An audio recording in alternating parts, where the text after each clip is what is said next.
Superintendent of the Mercer County Library System, and welcome to this week's virtual new book display.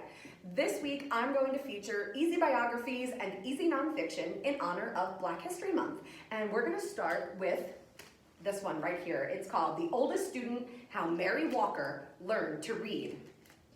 In 1848, Mary Walker was born into slavery.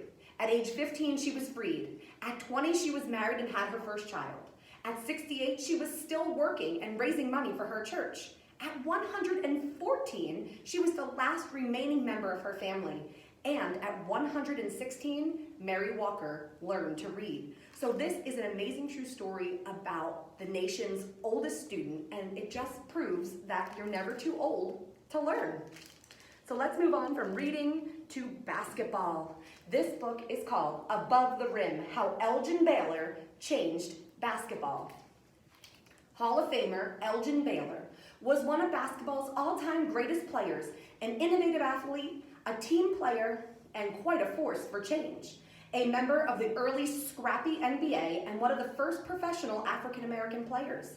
Elgin took risks on and off the court. Known for his acrobatic style of moving and shooting, he inspired others to get creative with their game. But when traveling for away games, some hotels and restaurants turned Elgin away because he was Black. Then on one particular night, Elgin had had enough and staged a one-man protest that captured the attention of the press, the public, and the NBA. Our next two books are about Shirley Chisholm. This one is called She Was First, The Trailblazing Life of Shirley Chisholm. And this one is called Shirley Chisholm is a Verb. And she was the first Black woman elected to Congress in 1968. And then in 1972, she was the first Black person, Democrat or Republican, to run for president. So we've got two great new picture book biographies about her. Now, let's move on to this one. This one is called R-E-S-P-E-C-T, Respect. Aretha Franklin, the Queen of Soul, and she certainly earned that title. She was the winner of many Grammy Awards, and she was the first woman inducted into the Rock and Roll Hall of Fame. And she was also an activist for civil rights. So this book just won the Coretta Scott King Award for its beautiful illustrations. So you'll have to pick this one up to see those. We're going to talk about another musician now. This book is called Dark Was the Night, Blind Willie Johnson's Journey to the Stars. Willie Johnson loved to sing and play guitar. He went blind when he was young, but that didn't stop him from traveling all over Texas to perform on street corners and in small churches. The unique way he played slide guitar with a penknife gave the instrument a voice of its own, and paired with his own raspy singing, he created an unforgettable sound. So this is the story of his life and how his song, Dark Was the Night, was chosen to represent humanity on the historic golden record carried into space on Voyager 1. So let's move on to this book, Lift As You Climb, the story of Ella Baker. Ella Baker fought for justice. Ella Baker fought for freedom. Ella Baker fought for her people. Everywhere she traveled, Ella listened to people's needs, she spoke out for people's rights, and she inspired people to organize and protest. And she always remembered what her mother told her, lift as you climb. Now, Ella Baker was a civil rights activist who largely worked behind the scenes. She worked with Martin Luther King and W.E.B. Du Bois and Thurgood Marshall and Rosa Parks. So you may not know her name as much as you know their names, but she was working behind the scenes alongside them for civil rights.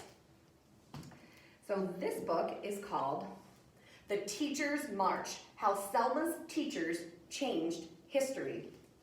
Reverend F.D. Reese's favorite subject to teach his students was freedom. But in Selma, Alabama, unfair tests and police officers swinging billy clubs kept African Americans from voting. Reverend Reese knew something had to change, so he asked his fellow teachers to do something dangerous, something that might lead to beatings and prison time. He asked them to march. This gripping exploration of the little-known Teachers' March of 1965 is brought to life through the author's riveting storytelling and in-depth interviews with Selma foot soldiers. So you'll have to read to find out about this story that maybe you haven't heard too much in your history books. So we're gonna move on to this one. It's called Runaway, and the daring escape of Ona Judge. And Ona Judge was the slave of George and Martha Washington, and this is the story of how she risked her life to emancipate herself, and it's told as a poem. Our next two books are about a woman you may have heard recently, our new Vice President, Kamala Harris. And so this one is from our African American Leaders of Courage series, and this one is called Kamala Harris, Rooted in Justice. And so you can find out more about her life before she became our Vice President. So we're gonna move on to this one. It's called Flying Free, How Bessie Coleman's Dreams Took Flight. And she was the first Black female pilot in 1923. Our next book is about Ava DuVernay, and she is a director, and she directed a famous movie called Selma. It's a movie about civil rights. And before that movie, she was not taken very seriously in Hollywood, being a Black woman. And so it was after that movie got a lot of acclaim that movie studios started really paying attention to her work. And so you can read more about her life in this book. This book is called The Power of Her Pen, the story of groundbreaking journalist Ethel L. Payne. Ethel L. Payne always had an ear for stories. Seeking truth, justice, and equality, Ethel followed stories from her school newspaper in Chicago to Japan during World War II. It even led her to the White House briefing room, where she broke barriers as one of the first Black journalists. So you can find out more about her in this great book. And our last one here is called The ABCs of Black History. B is for beautiful, brave, and bright, and for a book that takes a bold journey through the alphabet of Black history and culture. So every letter of the alphabet is represented by something else from Black history. So I hope that you pick up one of these books. You can put them on hold through our catalog. You can come and get them during our contactless pickup hours, or you can come in when the library is open to the public. So please check our website, www.mcl.org, for our most recent hours of operations. Bye, friends.